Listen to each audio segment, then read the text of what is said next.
Hi guys, so makeup can get pretty expensive in my opinion. Foundations can kind of cost anywhere up to £50, which in my opinion is a lot of money. However, there are a few products that I think you really don't need to go high end for at all.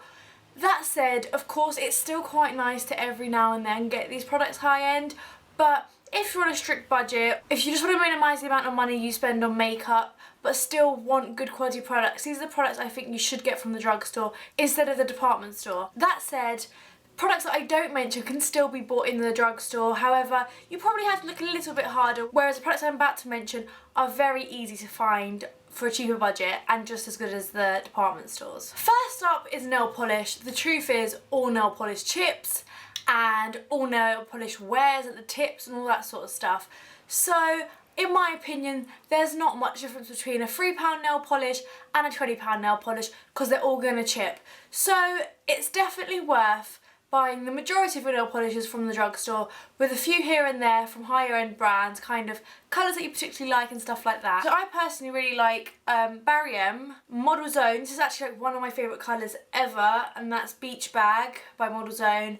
Bourjois do excellent nail polishes, as do Revlon, and they're all really affordable. They kind of tend to be around £3 to £8, which is a big difference from the £18 you can pay for a YSL nail polish. Although I think Clarins and Clinique do excellent eye makeup removers, there's not a big difference between them and slightly cheaper ones. Simple does an excellent eye makeup remover.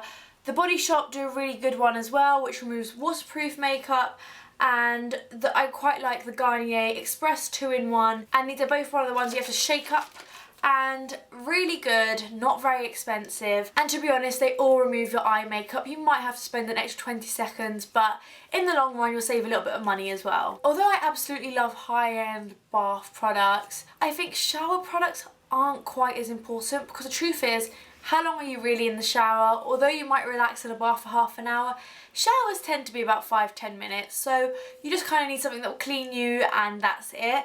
So products from like Imperial Leather and Radox, and just slightly cheaper, cost a couple of pounds. You can even buy them in the supermarket, sometimes on offer whilst you're buying your eggs and milk, are kind of just as good in my opinion.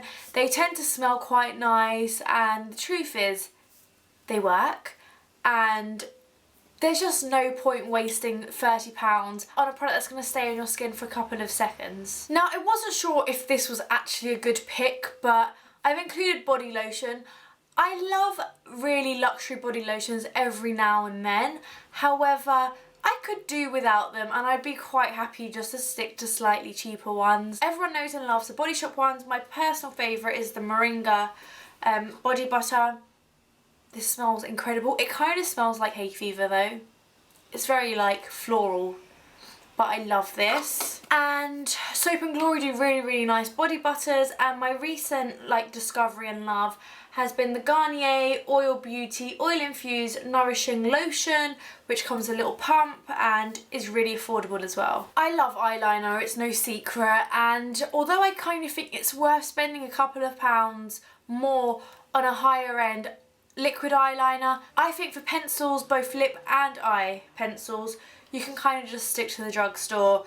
As nice as Urban Decay 24/7 liners are, I don't know if on my actual face people can tell the difference between a Rimmel one that costs nowhere near as much as an Urban Decay one. My personal favourites are the Rimmel Soft Kohl liners and the Scandalous liners, as well as the Rimmel Lasting Finish lip liners, and I also quite like the Topshop liners as well. They're quite nice ones. I feel like with eyebrow products you want something that will fill in your brows and define them, but really that product's kind of hiding there behind some hair that's on your face. So I don't know if we really need to spend £20 on a palette for our brows, and as long as you can get a right colour for you, I think you can save on it.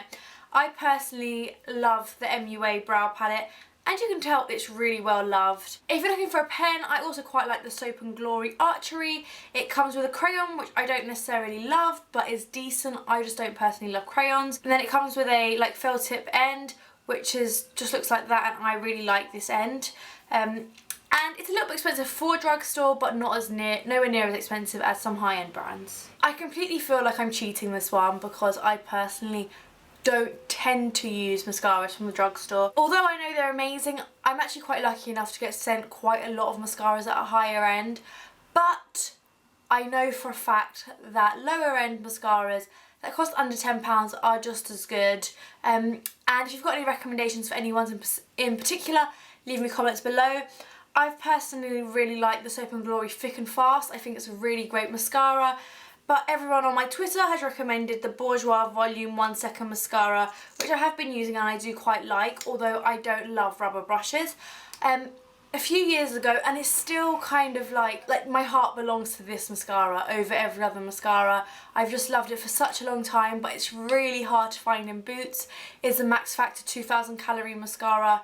Incredible. My next suggestion is to skip toners altogether. I feel like skincare's kind of moved past toners. They don't really do very much. They're kind of just nice smelling water that we use after our cleanser. It doesn't really remove any residue because our cleansers are so past leaving residue on the skin. So I think it's a product that we can skip. I don't actually know of any drugstore toners that are amazing because I personally only use exfoliating toners and I haven't like delved into exfoliating toners from the drugstore. But if you've got any recommendations on them, please do leave them below. Next is lip balm, and I kind of just think £40 for lip balm is crazy. Everyone loves Blistex.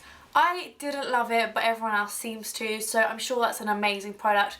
For me, I really like Carmex. I really like Nuxe Rêve de Miel, which is £10, but in comparison to like Dior and other brands like that, this isn't very expensive at all.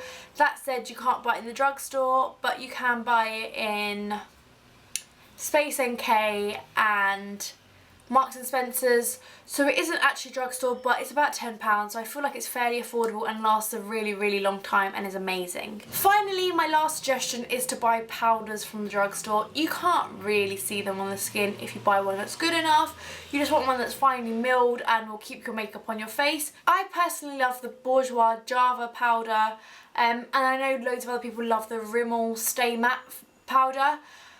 So they're not very expensive and I think they really do the job. That's the end of my saving money on beauty products video, what products you should buy from the drugstore, and can kind of skip buying it from the department store or any high-end brands.